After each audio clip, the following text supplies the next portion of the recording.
So what's your name, job title, and where do you work? I'm Beth Eyre and I'm a third year PhD student at the University of Sheffield.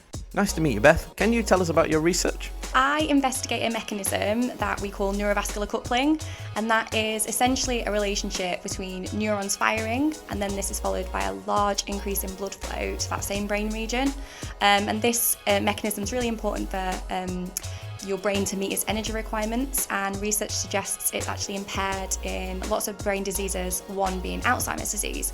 So I researched that mechanism in Alzheimer's disease, as well as also looking at that same mechanism in comorbidity, so looking at Alzheimer's disease and atherosclerosis combined. And of course, we should say that you write blogs for our website as well, and if you want to know lots more about Beth's research, there are a whole range of blogs talking about that topic. So go to the website at dementiaresearcher.nihr.ac.uk and go to the top and type search and look for Beth Eyre and click on the link that says blogs.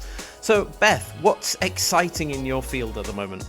Oh, my field has always been so exciting. I remember reading about it in my master's and just thinking there's still so much to figure out. I think because neurovascular coupling, it involves something called the neurovascular unit, which involves glial cells, non-glial cells, interneurons.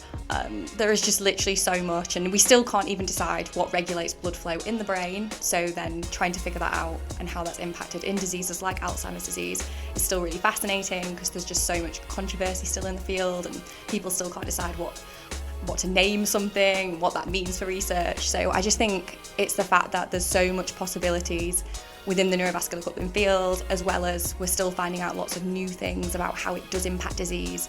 And I think there's quite a lot of hope there, I think, with therapeutics and how we could potentially manipulate something like blood flow to hopefully alter disease progression one day. Great. And you're in your third year of your PhD, so I'm sure you must have overcome some challenges over the last 2 or so years.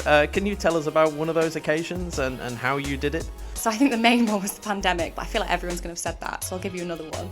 So I was submitting my joint first author paper a couple of months ago, and I was doing my final checks just to make sure everything was correct. Checking through all the code, and I realised when checking through the code that I'd actually missed quite an important little bit of analysis out. So ended up having to redo all the analysis and then change quite a lot of the writing, because it didn't change anything, but I had to then rewrite about it.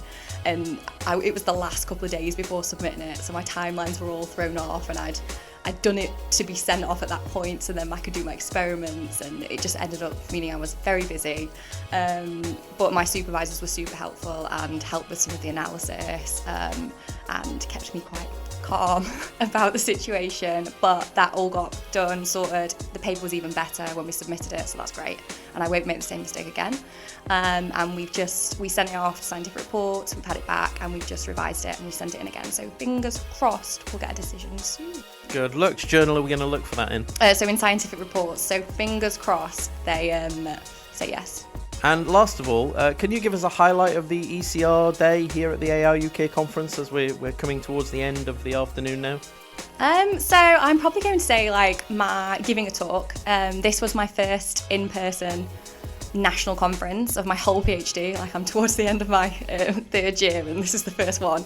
I've followed AR UK for a while now, and I've really wanted to go to one of their conferences, and being selected to give a talk at the ECR day it's fantastic. It's a massive confidence boost, it's a great practice, it's a great way to showcase what I'm doing and what I've been doing to the field, and it's just so great because I'll just walk past someone and they'll be like, oh, I heard your talk, it was great, thanks, which is so nice of people, and it's a really easy way to connect with people, because they've seen what I do, and it gets those conversations starting much easier, which has been really nice. So I do like the AUK for exactly that purpose. I think it feels like a very safe space on this Monday when you know that there aren't senior people in the room, or the audience are other early career researchers, although it is a big room, right? I think if you've done your PhD mostly during the pandemic and presented to a camera, presenting to a big room that's got 700 seats in it is pretty... Yeah, it was. I saw the output when I walked in. I saw how everything had been set up, And I thought, oh, okay, there's not a stage. And then I saw at the front, oh, there is a stage. And then thought about steps and falling, but I didn't, so it's fine. But yeah, there's so many seats. And I mean, I've spent the majority of the past 2.5 years alone in a dark room. So coming out and seeing all these people and then realising I'm also going to be put online at the same time. But actually, like you say, it was a huge safe space. Everyone's just been so kind and nice. And yeah, it does feel like a great place to present as one of your first conferences. Well, I saw your talk and I thought you aced it, and I'm sure that's probably available to watch back from later on this week or now on the AR UK conference platform. Thank you very much for joining us, Beth. Thanks, Adam.